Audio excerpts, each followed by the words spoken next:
Hi అండి. నమస్తే. Welcome to అమ్మాయి లోకం. అందరూ ఎలా ఉన్నారు? నేనైతే చాలా బాగున్నాను. మీరందరూ కూడా బాగుండాలని మనస్ఫూర్తిగా కోరుకుంటున్నాను. ఇవాళ మన రెసిపీ వచ్చేసి పాలప్పం. ఎలా చేయాలో చూద్దాం. స్కిప్ చేయకుండా చూడండి. ఫస్ట్ మిక్సింగ్ బౌల్‌లో వచ్చి పావు కప్పు పంచదార తీసుకున్నాము. తర్వాత ఒక టేబుల్ స్పూన్ నెయ్యి. ఈ ప్లేస్‌లో కావాలంటే కొంచెం నూనె కూడా వేసుకోవచ్చును. 2 టేబుల్ స్పూన్ల దాకాను. ఒక చిటికెడు ఉప్పు. ఇవి మీడియం వేడిగా ఉన్న పాలనమాట. మరీ సలసల కాగే వేడి కాదండి. మీడియంగా ఉన్న వేడి పాలు వేసి పంచదార మొత్తం మంచిగా కరిగేటట్టుగా మంచిగా కలుపుకుందామండి. ఒక 2 యాలక్కాయలని ఇలా దంచుకొని వేసుకుందాము.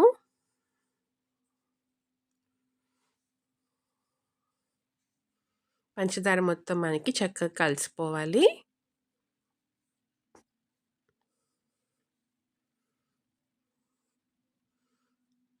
చూడండి పంచదార మొత్తం మంచిగా మనకి కరిగిపోయిందనమాట.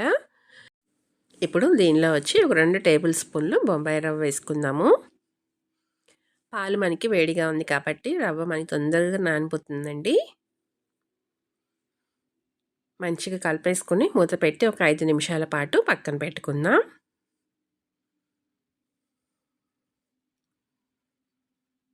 ఐదు నిమిషాల తర్వాత చూద్దామండి.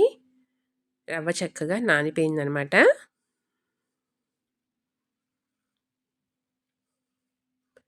ఇప్పుడు దీంట్లో వచ్చి ఒక 2 టేబుల్ స్పూన్లు బియ్యం పిండి వేసుకుందాము. దీనివల్ల మంచి క్రిస్పీగా వస్తాయన్నమాట. రవ్వ బియ్యం పిండి వేసుకోవటం వల్ల పై లేయర్ అనేది మనకి చాలా సేపటి దాకా క్రిస్పీగా ఉంటుంది.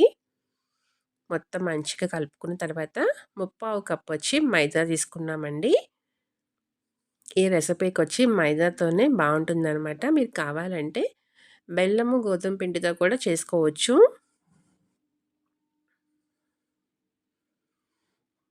హెల్తీ రెసిపీ అని అయితే చెప్పను గానీ ఎప్పుడైనా ఒకసారి తినొచ్చండి. టేస్ట్ అయితే చాలా బాగుంటుందన్నమాట.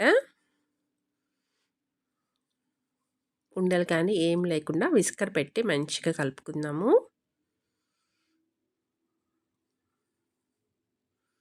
కన్సిస్టెన్సీ కరెక్ట్‌గా ఉందండి మనకి. ఇలానే ఉండాలి. మరీ పల్చగా ఉండకూడదు. అప్పుడు నూనె ఎక్కువగా పీల్చుకుంటుందండి. మరీ గట్టిగా ఉన్నా గానీ గట్టిగా వస్తాయన్నమాట అప్పం అనేది. ఒక చిటికెడు వంట సోడా వేసుకుందాము.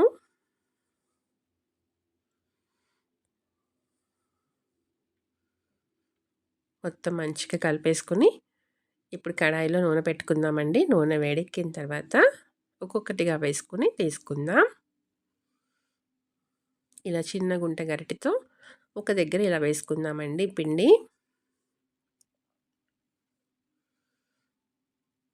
ఇది మనకి చక్కగా పైకొచ్చేయాలన్నమాట. వేగి పైకి రాగానే అప్పుడు ఇంకొకటి వేసుకుందాము.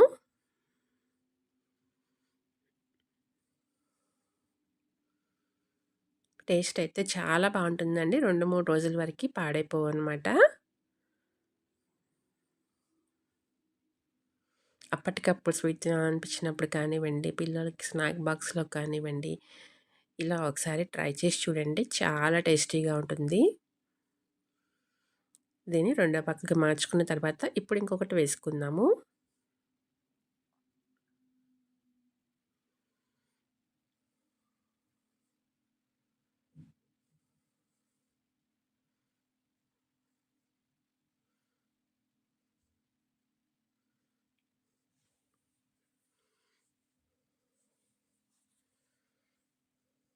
చాలా ఈజీ అండి చేసుకోవటం అయితేను. టేస్ట్ చాలా బాగుంటుందనమాట. మీరు కనుక ఫస్ట్ టైం మన ఛానల్ చూస్తున్నట్లయితే తప్పకుండా సబ్స్క్రైబ్ చేసుకొని చూడండి. అలానే మన ఛానల్‌లో వచ్చి చాలా స్నాక్ రెసిపీస్ ఉన్నాయండి. మార్నింగ్ బ్రేక్‌ఫాస్ట్ రెసిపీస్ కానివ్వండి, డిన్నర్ రెసిపీస్ కానివ్వండి, ఇన్‌స్టంట్ రెసిపీస్ చాలా ఉన్నాయన్నమాట. అలానే స్టీమ్డ్ రెసిపీస్ కూడా చాలా ఉన్నాయండి. ఒకసారి తప్పకుండా చూడండి. నచ్చినట్లయితే మీ ఫ్రెండ్స్‌కి, ఫ్యామిలీ మెంబర్స్‌కి షేర్ చేయండి. చక్కగా వేగిపోయిందండి. పైన క్రిస్పీగా అనమాట. లోపల సాఫ్ట్‌గా చాలా బావుంటుంది.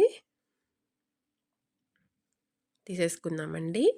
అన్నీ ఇలానే రెడీ చేసుకొని తీసుకుందాం.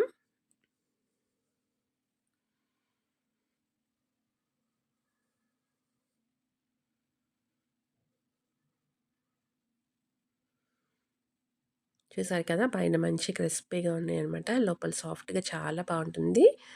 తప్పకుండా ట్రై చేసి చూడండి. మీకెలా వచ్చిందో కూడా నాకు తప్పనిసరిగా కమెంట్ చేయండి. అలానే వీడియో నచ్చినట్లయితే తప్పకుండా సబ్స్క్రైబ్ చేసుకొని ఒక లైక్ ఇచ్చేయండి. మీ ఫ్రెండ్స్‌కి, ఫ్యామిలీ మెంబర్స్‌కి షేర్ చేయండి. చూసారు కదా! లోపలంతా గుల్ల గుల్లగా వచ్చిందనమాట. టేస్ట్ చాలా బావుంది. తప్పకుండా ట్రై చేసి చూడండి.